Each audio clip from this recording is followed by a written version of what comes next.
tua palavra, Senhor, tua palavra, em tua palavra, Senhor, me edifiquei. Então, nós estaremos apresentando mais um estudo da série Pontos de Fé da Igreja de Deus. No programa passado nós apresentamos o 24º ponto de fé da Igreja de Deus, unção dos enfermos. Neste programa, trouxemos a orientação bíblica a respeito da unção dos enfermos. Mostramos que a unção dos enfermos com azeite era uma prática nos dias de Jesus. Vimos que os discípulos, quando enviados a pregar o Evangelho, receberam poder sobre os espíritos imundos e foram ordenados a ungir os enfermos. Jesus chamou a si os 12 e começou a enviá-los a 2 e 2 e deu-lhes o poder sobre os espíritos imundos. E segundo o registro em Marcos 6, versos 12 e 13, e saindo eles pregavam que se arrependessem, e expulsavam muitos demônios e ungiam muitos enfermos com óleo e os curavam. Trouxemos um pouco do que as Escrituras ensinam a respeito dos dons. Falamos dos dons de curar e milagres.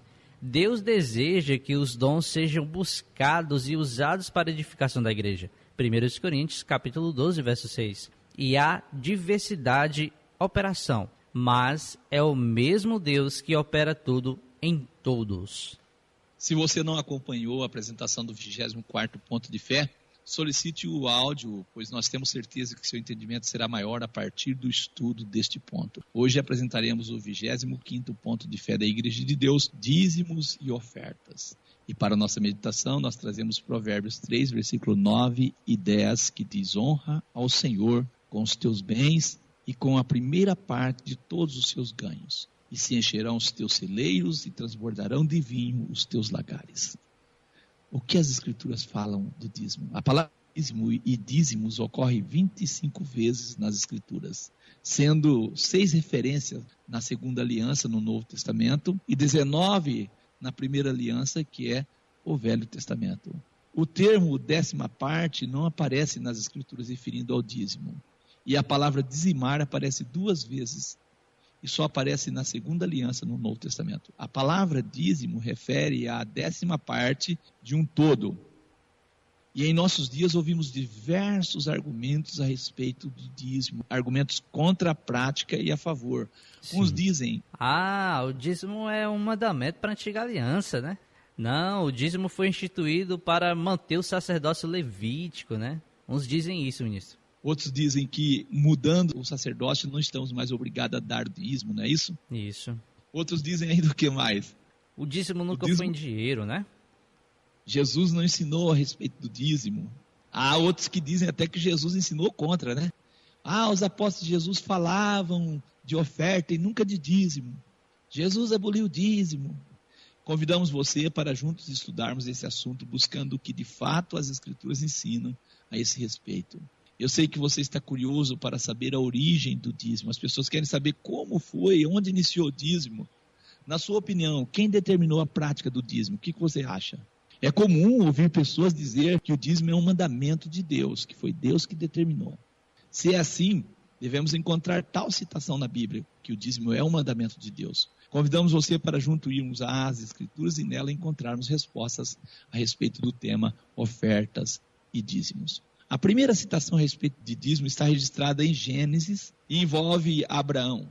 Isso já mostra a nós que a prática de dizimar não tem sua origem no sacerdócio levítico ou em Moisés. Esse argumento então já é quebrado. Quem faz tal afirmativa está falando de si próprio e não tem apoio das Escrituras. Amém. Outra coisa, Melquisedeque não tem ligação nenhuma com o sacerdócio levítico, tem? Não tem. Gênesis 14, versículo 18 ao 20. E Melquisedeque, rei de Salém, trouxe pão e vinho, e era este sacerdote do Deus Altíssimo, e abençoou-o, e disse: bendito seja Abrão, pelo Deus Altíssimo, o possuidor dos céus e da terra, e bendito seja o Deus Altíssimo, que entregou os teus inimigos nas tuas mãos. Abrão deu-lhe o dízimo de tudo.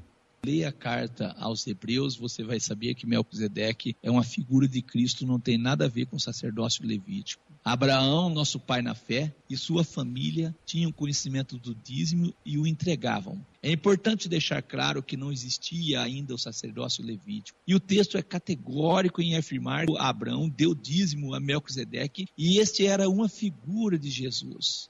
Quem determinou a Abraão dar dízimo a Melquisedeque? Eu não posso afirmar que foi Deus. Não. Se Abraão recebeu o mandamento de dizimar de Deus, como entender o voto de Jacó? Jacó, ele era neto de Abraão e possivelmente teria aprendido de Isaac que o dízimo era de fato um mandamento de Deus. Fazer um voto não faz sentido porque você é obrigado por lei a fazer algo. O que não seria um voto. Então há nesse contexto uma questão da voluntariedade das pessoas. Então o dízimo, no modelo que Abraão viveu, ensinou Isaac, Isaac ensinou Jacó, e Jacó foi ensinando a sua família, nesse modelo, esse é o dízimo que nós, a Igreja de Deus, praticamos. Amém. Gênesis 28, versículo 18 ao 22. Então levantou-se Jacó pela manhã de madrugada, e tomou a pedra que tinham posto por seu travesseiro, e a pôs por coluna, e derramou azeite em cima dela, e chamou o nome daquele lugar de Betel. E Jacó fez um voto, dizendo: se Deus for comigo e me guardar nesta viagem que faço, e me der pão para comer e vestes para vestir, e eu em paz tornar à casa de meu pai, o Senhor me será por Deus. E esta pedra que tenho posto por coluna será casa de Deus. E de tudo quanto me deres, certamente te darei o dízimo. Então aqui nós temos um voto: de tudo quanto me deres, certamente te darei o dízimo. A gente fala, não dava em dinheiro. Espera aí, aqui fala de tudo. Se ele ganhasse dinheiro, daria dinheiro. Se ele ganhasse ouro, daria ouro. Se ele ganhasse mantimento, daria mantimento. Não tem nada aqui que diz que dízimo não seja dinheiro ou que não pode ser dinheiro, ouro, prata, coisas assim. Tem alguma coisa nesse sentido, cooperador Giliardi? Não, te diz que de tudo que ele ganhar, né, de tudo que ele receber, ele daria o dízimo. Percebemos que a prática de dizimar nos dias dos patriarcas estava fundamentada na iniciativa própria da pessoa e não em um mandamento de Deus. Estamos falando do dízimo antes do sacerdócio levítico, para ficar bem claro isso aqui. Nós cremos que o dízimo e as ofertas são contribuições para financiar a obra na pregação do Evangelho. E nós, membros da Igreja de Deus, não usamos os textos que fundamentam o regulamento do dízimo para o sacerdócio levítico como base para estabelecer a prática do dízimo na segunda aliança. Não seria correto fazer isso. Abraão e Jacó são bem antes do nascimento de Moisés e do estabelecimento do sacerdócio levítico. Por isso nós usamos como referência para a prática do dízimo os exemplos de Abraão e os seus descendentes. Abraão entregou o dízimo a Melquisedeque. Você sabe quem é Melquisedeque? Quem determinou Abraão dar o dízimo a Melquisedeque? Quem? Mateus 7, versículo 1 ao 10, cooperador Giliardi. Porque este Melquisedeque, que era rei de Salém, sacerdote do Deus Altíssimo, e que saiu ao encontro de Abraão, quando ele regressava da matança dos reis, e o abençoou. A quem também Abraão deu o dízimo de tudo. E primeiramente por interpretação, rei de justiça, e depois também rei de Salém, que é rei de paz. Sem pai, sem mãe, sem genealogia, não tendo princípio de dias nem fim de vida, mas sendo feito semelhante ao Filho de Deus, permanece sacerdote para sempre. Considerai, pois, quão grande era este, a quem até o patriarca Abraão deu os dízimos dos despojos. E os que dentre os filhos de Levi receberam o sacerdócio têm ordem, segundo a lei, de tomar o dízimo do povo, isto é, de seus irmãos, ainda que tenham saído dos lombos de Abraão. Mas aquele cuja genealogia não é contada entre eles, tomou dízimos de Abraão e abençoou o que tinha as promessas. Ora, sem contradição alguma, o menor é abençoado pelo maior. E aqui certamente tomam dízimos homens que morrem, ali porém aquele de quem se testifica que vive. E por assim dizer, por meio de Abraão até Levi, que recebe dízimos, pagou dízimos, porque ainda ele estava nos lombos de seu pai, quando Melquisedeque lhe saiu ao encontro. Então esse texto ele traz para nós que Abraão entregou dízimo para Melquisedeque, que era uma figura de Jesus. Amém. E aqui certamente tomam dízimo homens que morrem. Ali, porém, aquele de quem se testifica que vive. Será que está falando aqui de Melquisedeque que está vivo ainda? Claro que não, não é não? Não. Está falando de uma figura que recebe dízimo da figura de Jesus, não é isso? Isso. Esse texto aqui, ele está dizendo que dízimo acabou ou está afirmando que o dízimo é para ser entregue, mas não para Melquisedeque mais, mas para aquele que Melquisedeque representava Cristo, quem recebe dízimo? Ninguém pode negar que Melquisedeque é a figura de Jesus. Assim entendemos que ao dizimar não erramos e não estamos em contradição bíblica. Estamos? Não estamos. O dízimo praticado por Abraão não tem ligação alguma com o dízimo regulamentado por Deus por meio de Moisés para uso no sacerdócio levítico. Não tem. Convidamos você para junto conhecermos as razões da tribo de Levi receberem em herança os dízimos. Aqui estamos falando agora do dízimo regulamentado por lei. Espero que tenha ficado claro, cooperador Giliardi, para os nossos ouvintes, o dízimo voluntário que Abraão, Jacó e seus descendentes praticaram até chegar à lei, não é isso? Sim, acredito que ficou. Números 18, versículo 20 e 21. Disse também o Senhor a Arão: na sua terra, herança nenhuma terás, e no meio deles, nenhuma parte terás. Eu sou a tua parte e a tua herança nos meios dos filhos de Israel. E eis que aos filhos de Levi tenho dado todos os dízimos em Israel por herança, pelo ministério que executam, o ministério da tenda da congregação. Aqui agora nós vemos a regulamentação de uma lei para que pudessem levar os dízimos para os levitas. Então todas as tribos receberam herança, porém a tribo de Levi não recebeu. Não. Por isso eles recebiam os dízimos para se manter. Muita gente diz que não recebia dinheiro não, né? E como ficava eles se eles precisassem de comprar alguma coisa? Aonde é que está escrito que só recebia alimentos, mantimentos?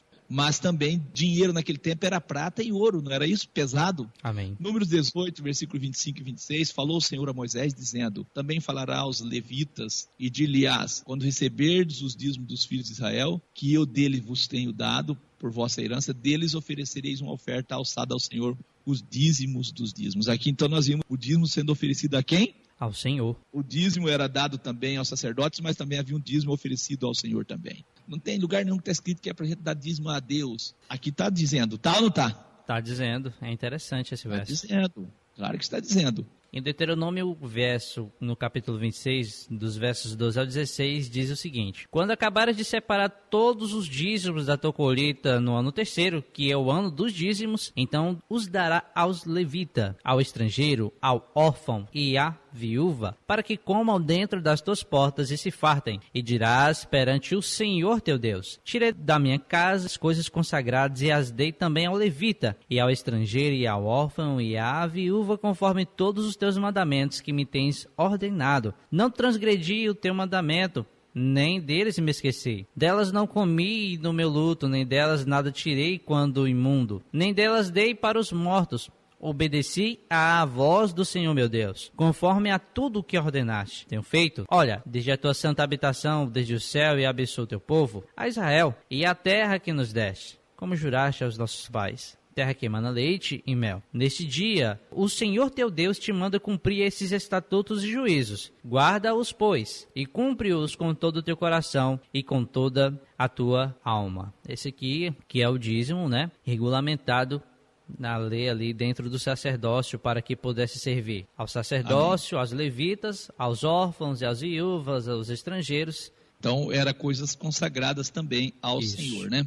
Vamos a um exemplo, quando o povo de Israel recusou em devolver os dízimos nos dias do sacerdócio levítico. Neemias registra isso no capítulo 13, versículo 10 ao 13. Ele diz assim: também entendi que os quinhões dos levitas não se lidavam, de maneira que os levitas e os cantores que faziam a obra tinham fugido cada um para a sua terra. Então contendi com os magistrados e disse: por que se desamparou a casa de Deus? Viu? Deixar de dizimar naquele tempo era desamparar a casa de quem? De Deus. Porém eu, Neemias diz, os ajuntei e os restaurei no seu posto. Então todo Judá trouxe os dízimos do grão, do mosto, do azeite ao celeiro. E por tesoureiro pus sobre os celeiros Selemias, o sacerdote, e a Zadok, o escrivão, e a Pedaías, dentre os levitas, e com eles Anã, filho de Zacur, filho de Matanias, porque foram achados fiéis. E se lhe encarregou a eles a distribuição para seus irmãos.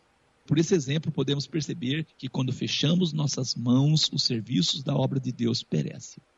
Não existe, eu sei, mandamento na Nova Aliança ordenando a prática do dízimo, como também não existe textos condenando a prática do dízimo. Qual o problema, irmão, se nós usarmos de forma voluntária O dízimo, ele não é copiado do sacerdócio levítico para a igreja, mas sim, o dízimo é trazido por Abraão, nosso pai na fé, e o sacerdócio levítico usou ele e ele passa para nós hoje. Qual o problema nisso?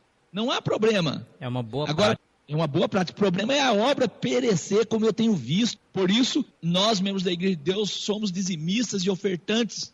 Nós não usamos para defender a nossa prática textos que regulamentam a prática do sacerdócio levítico, mas temos os exemplos que mostram para nós que quando nós temos um povo de mão fechada, a obra perece. Por isso está escrito em Provérbios 3, versículo 9 e 10, honra ao Senhor com os teus bens, com os teus bens, e com as primeiras partes de todos os teus ganhos. Deus, por meio da palavra do sábio Salomão, ele fala para honrar o Salomão, ele entende que nós podemos honrar a Deus com os nossos bens, com as primeiras partes de todos os nossos ganhos, e há uma bênção, se encherão os teus celeiros e transbordarão de vinho os teus lagares. Toda oferta e dízimo recolhido nas congregações da Igreja de Deus são administrados pela congregação própria. Não é a OGID, a organização que administra nada, é a congregação própria. Assim como Abraão e Jacó, de livre vontade, foram homens que serviram a Deus e praticaram o dízimo, não acredito que um crente verdadeiro esteja errando em manter tal prática, ou que a igreja esteja errando. Não acredito. Vamos trazer aqui um texto muito usado por pessoas que querem provar que o dízimo não era uma prática nos dias de Jesus. Em Mateus, capítulo 23, dos versos 16 a 24. Vamos ler e vamos entender o que diz aqui. Ai de vós, condutores cegos, pois que dizeis, qualquer que jurar pelo templo, isso nada é. Mas o que jurar pelo ouro do templo, esse é devedor. Insensatos e cegos, pois qual é maior, o ouro ou o templo que santifica o ouro? E aquele que jurar pelo altar, isso nada é. Mas aquele que jurar pela oferta que está sobre o altar, esse é devedor. Insensatos e cegos, pois qual é o maior, a oferta ou o altar que santifica a oferta? Portanto, o que jurar pelo altar, jura por ele e por tudo que sobre ele está. E o que jurar pelo templo, jura por ele e por aquele que nele habita. E o que jurar pelo céu, jura pelo trono de Deus e por aquele que está sentado nele. Ai de vós, escribas e fariseus hipócritas, pois que dizimais a hortelã, o endro e o cominho, e desprezai o mais importante da lei, o juízo, a misericórdia e a fé. Deveis, porém, fazer estas coisas, e não omitir aquelas. Condutores cegos, que coais o mosquito e engolis um camelo. Que nós vemos muito claro que esse verso não prova que nós devemos omitir aquelas obras, mas que nós devemos fazê-las também, prestando atenção no juízo, na misericórdia e na fé, o que estava faltando nos fariseus daquele tempo, ministro. Amém. A hipocrisia deles era qual? Era devolver o dízimo? Não. Não, eles dizimavam até hortelã, o endro comia. A hipocrisia deles estava em rejeitar os outros princípios da lei, não era isso? Era isso. Por isso Jesus disse, deveis fazer essas coisas, não é isso? Isso. Deveis, porém, fazer essas coisas e não omitir aquelas. Então você pode dar o dízimo do hortelã, do endro, do cominho, mas não pode desprezar a misericórdia e a fé e o juízo. Olha aqui, o ouro do templo. Não era em ouro, não era em dinheiro que as pessoas entregavam, não, entregavam mantimento. Aqui devia dizer assim, ó, ai de vós que jurais pela comida, pelo mantimento, pelo feijão, pelo milho, pela soja que está lá no templo. Não, está falando ouro, está falando de dinheiro, sim, claro, sim. Qual o sentido de você ficar fazendo programas criticando uma prática que só abençoa a igreja de Deus? Não sei qual o sentido das pessoas fazer isso. Mateus 23, versículo 1 e 3. Então falou Jesus à multidão e aos seus discípulos, dizendo, na cadeira de Moisés estão assentados os escribas e fariseus. Todas as coisas, pois, que vos disserem, que observeis, observai-as, fazei-as, mas não procedeis em conformidade com as suas obras, porque dizem e não fazem. Jesus não condenou a prática do dízimo, senão Jesus dizia assim, faz tudo o que eles ensinam, mas não devolva o dízimo não faça isso não. Jesus diz, faz tudo o que eles ensinam, mas não faz o que eles fazem, não. Porque eles falam, mas não fazem. Eles ensinam, mas não vivem. Não é um texto aqui condenando a prática do dízimo de jeito nenhum. Quem está usando esse texto para condenar a prática do dízimo está tirando ele fora do seu contexto, não é isso? Sim, totalmente fora. Eu repito, nesse texto Jesus não foi contra a prática do dízimo. Ao contrário, Jesus diz, deveis, porém, fazer estas coisas e não omitir aquelas. Nós acreditamos que o dízimo e ofertas são formas do crente garantir recursos para que a sua congregação tenha as condições de manter os trabalhos do dia a dia. Provérbios 3, versículo 9 e 10 diz que nós podemos honrar o Senhor com os nossos bens e com a primícia daquilo que nós ganhamos, é prometido fartura e bênçãos a nós. Temos um registro de uma prática nos Atos dos Apóstolos a respeito do desapego. Noé, cooperador de Liarde, foi algo feito de livre vontade por nossos irmãos. Vamos ao texto. Atos, capítulo 4, dos versos 33 ao 37, que diz assim, ó: E os apóstolos davam, com grande poder, testemunho da ressurreição do Senhor Jesus, e em todos eles havia abundante graça. Não havia, pois, entre eles necessidade alguma, porque todos os que possuíam herdades ou casas, vendendo-as, traziam o preço do que fora vendido e o depositavam aos pés dos apóstolos. E repartia-se a cada um segundo a necessidade que cada um tinha. Então José, cognominado pelos apóstolos Barnabé, que traduzido é filho da consolação, um levita natural de Chipre, possuindo uma herdade, vendeu-a e trouxe o preço e o depositou aos pés dos apóstolos. Aqui nós vemos que era de livre vontade, né? Doava, ofertava com muita alegria e abundante graça. Então, se atentarmos para a prática dos nossos irmãos na nova aliança, veremos que eles não eram simplesmente dizimistas, eles entenderam que tudo que possuía era para ser usado em prol dos seus irmãos e da obra de Deus. Amém? Amém. Eu conheço gente que busca desculpas e são mãos fechadas para a obra de Deus. Usam argumentos, o dízimo não tem aprovação na nova aliança, era uma prática do sacerdócio levítico, agora somos ensinados na nova aliança a ofertar. Não conseguem entender que eles próprios não são deles mesmos e que foram comprados por alto preço, como está escrito em 1 Coríntios 6, versículo 19 ao 20, não sabeis que o vosso corpo é templo do Espírito Santo, que habita em vós proveniente de Deus, e que não sois de vós mesmos? Nós não somos de nós mesmos, porque fomos comprados por bom preço. Glorificai, pois, a Deus no vosso corpo e no vosso espírito, os quais pertencem a Deus. Se fomos comprados, se nós fomos comprados e não somos de nós mesmos, o que produzimos é de quem? Eu deixo o meu questionamento: quanto devemos doar para a obra de Deus? Se tudo é dele. Por isso somos chamados a honrar ao Senhor com os nossos bens. Assim nós entendemos que devolver o dízimo é o mínimo que um crente pode fazer. Nós da Igreja de Deus temos a certeza de que o dia da volta de Jesus se aproxima. E nesse sentido eu pergunto, o que estamos fazendo com os recursos financeiros que estão em nossas mãos? Estamos honrando ao Senhor com os nossos bens e com as primícias dos nossos ganhos?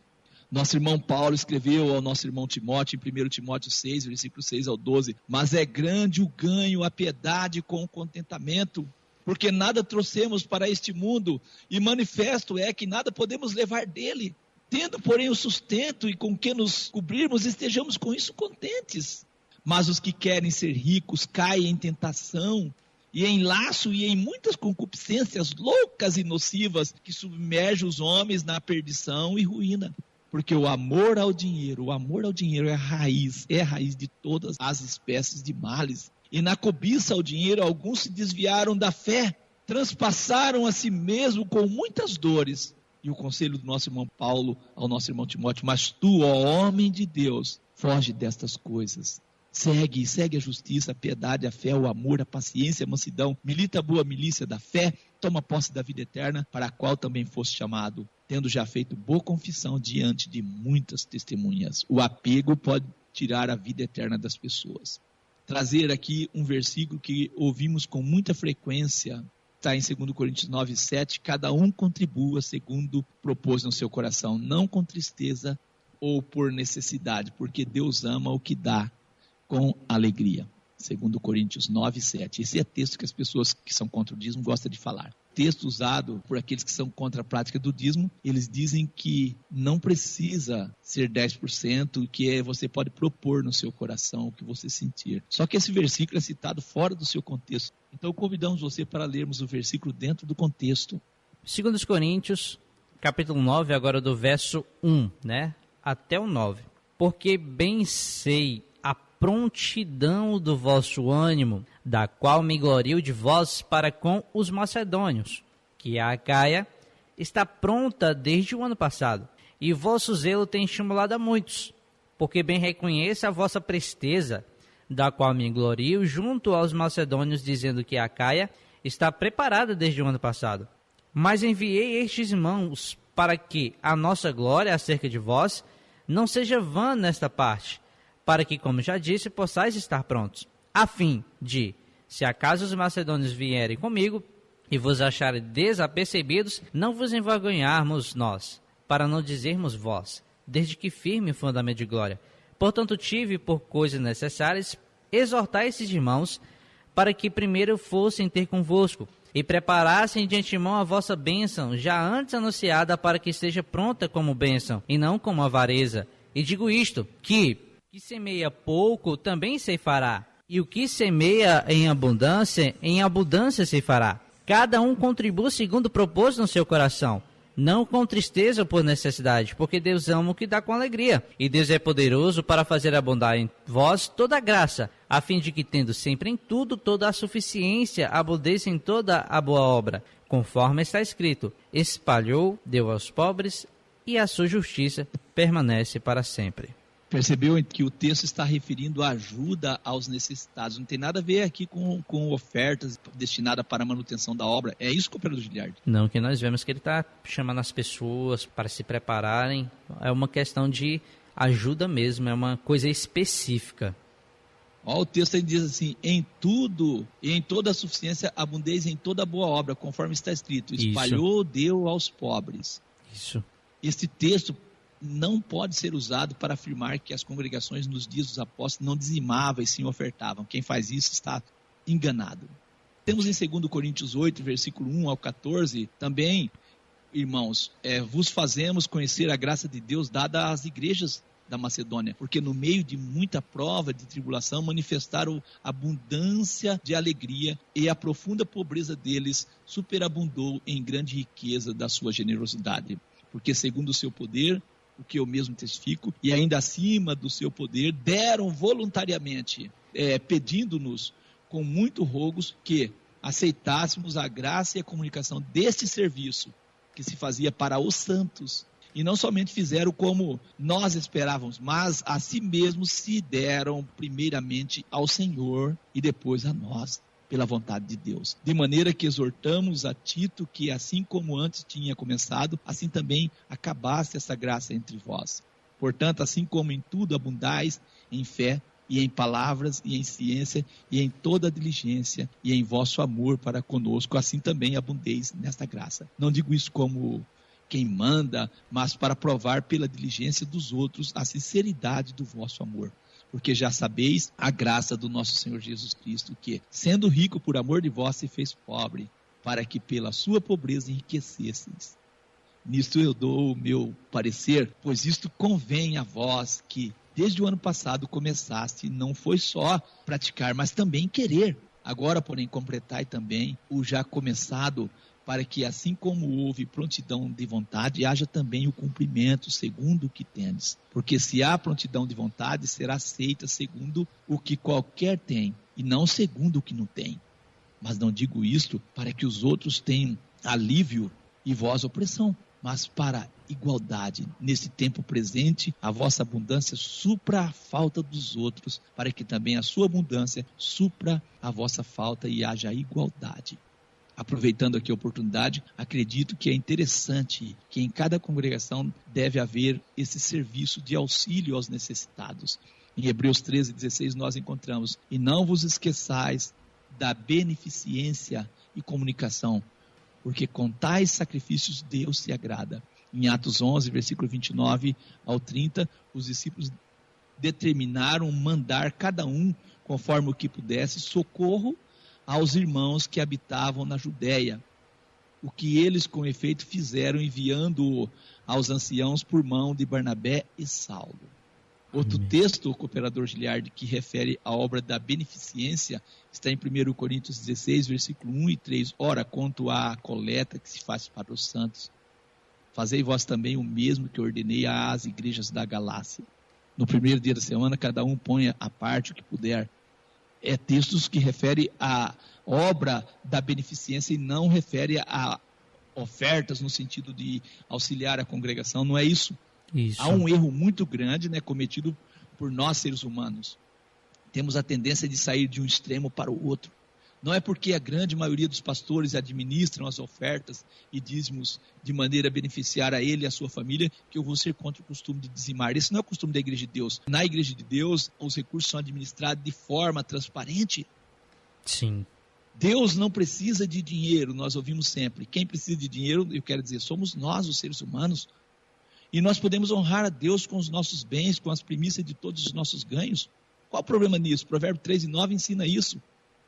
Em 1 Coríntios 6, 19 e 20 está escrito: Ou não sabeis que o vosso corpo é o templo do Espírito Santo que habita em vós, proveniente de Deus, e que não sois de vós mesmos, porque fostes comprados por bom preço?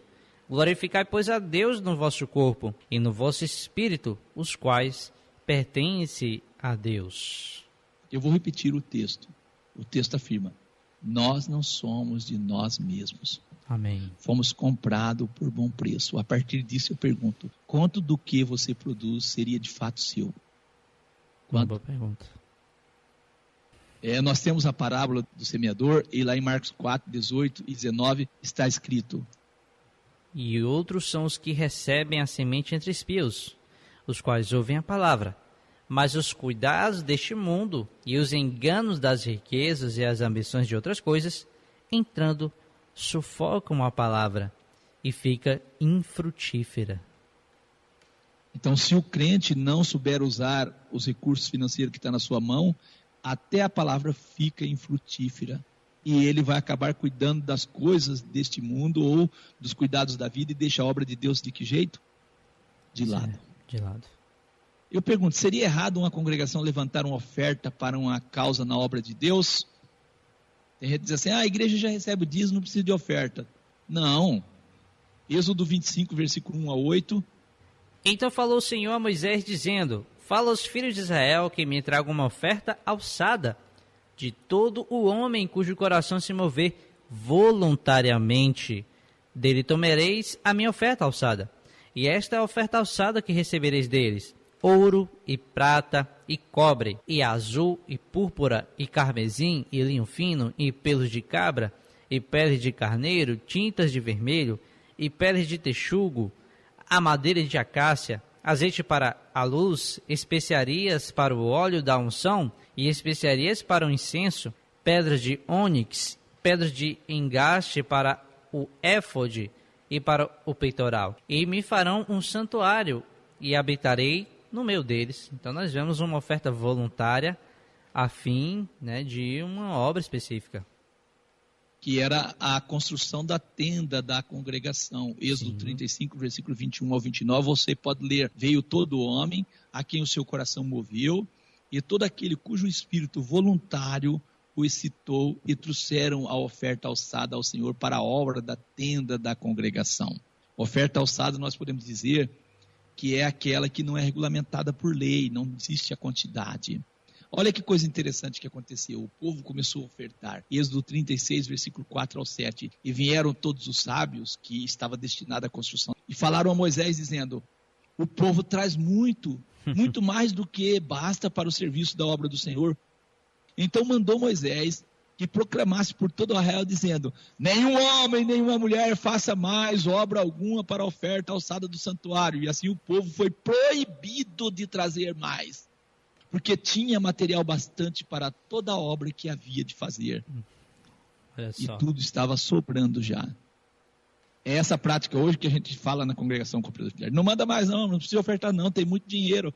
Já tem dinheiro, mas não, a gente ouve falar: precisa de melhorar, irmãos, a situação aqui, precisa de fazer aquilo, precisa de fazer o folheto, precisa de fazer um trabalho assim, precisa de fazer aquilo. Eu vou dizer, nós estamos na geração de gente de mão fechada hoje. Infelizmente.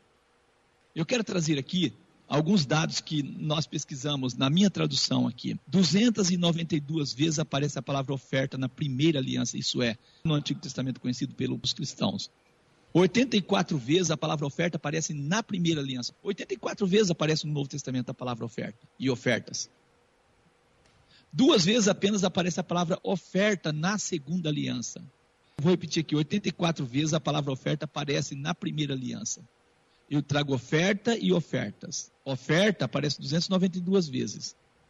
E oferta só 84 vezes. Agora, 2 vezes apenas aparece a palavra ofertas na segunda aliança. Só 2 vezes.